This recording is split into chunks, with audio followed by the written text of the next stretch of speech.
Have you ever wondered what it takes to become a god? Today, we're diving into the epic story of Hercules, the only mortal hero in Greek mythology who ascended to Mount Olympus. So, how did he do it? Grab your snacks, because this is a wild ride. It all started with his birth. Hercules wasn't just any baby. He was the son of Zeus, the king of the gods, and a mortal woman named Alcmene. This made Hera, Zeus's wife, incredibly jealous.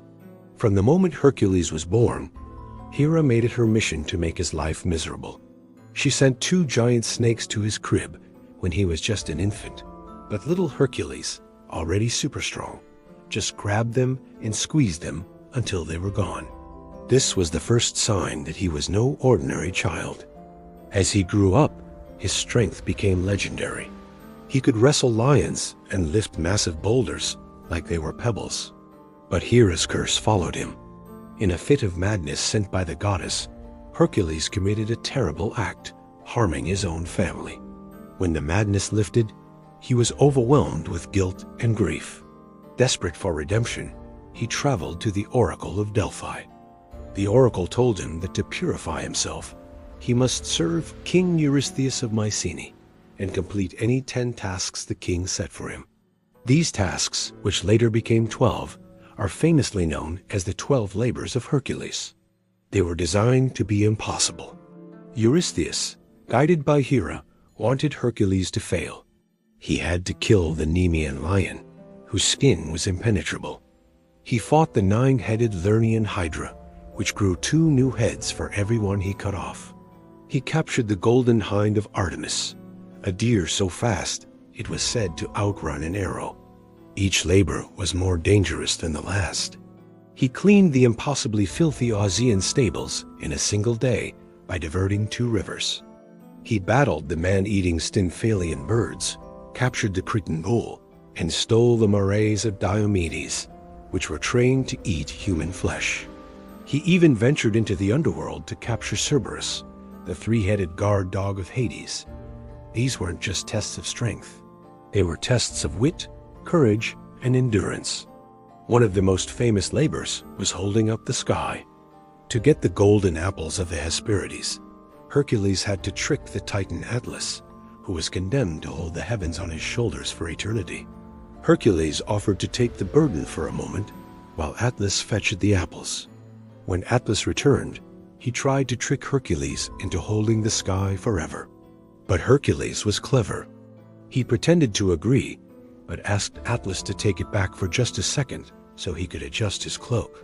As soon as Atlas took the sky back, Hercules grabbed the apples and ran. Through all these trials, Hercules proved his incredible might and unwavering resolve. He faced down monsters, outsmarted gods, and traveled to the very edges of the known world.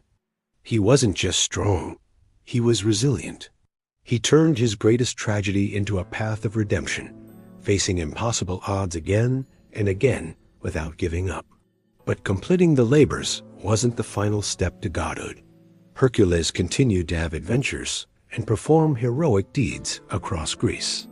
He fought in wars, saved princesses, and even joined the Argonauts in their quest for the Golden Fleece. He became the ultimate champion of the weak and a symbol of justice. His mortal end, however, was as tragic as his life was heroic. He was tricked by a centaur named Nessus. As Nessus was dying, he told Hercules' wife, Deianira, that his blood could be used as a love potion to ensure Hercules' faithfulness. Later, fearing Hercules was in love with another woman, Deianira soaked a tunic in the centaur's blood and gave it to Hercules. But the blood was actually a powerful poison. When Hercules put on the tunic, he was consumed by unbearable pain.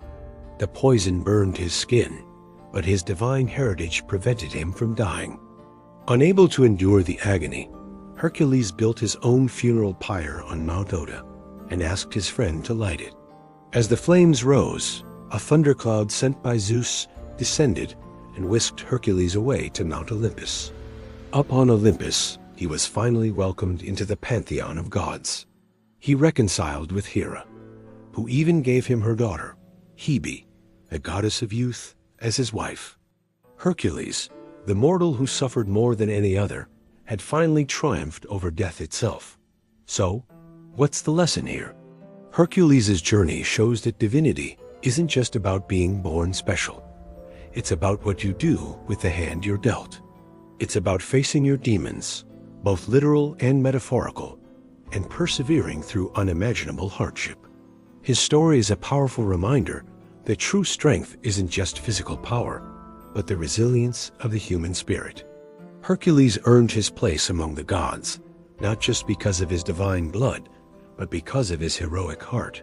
What do you think is the most impressive part of Hercules' story? Let me know in the comments below.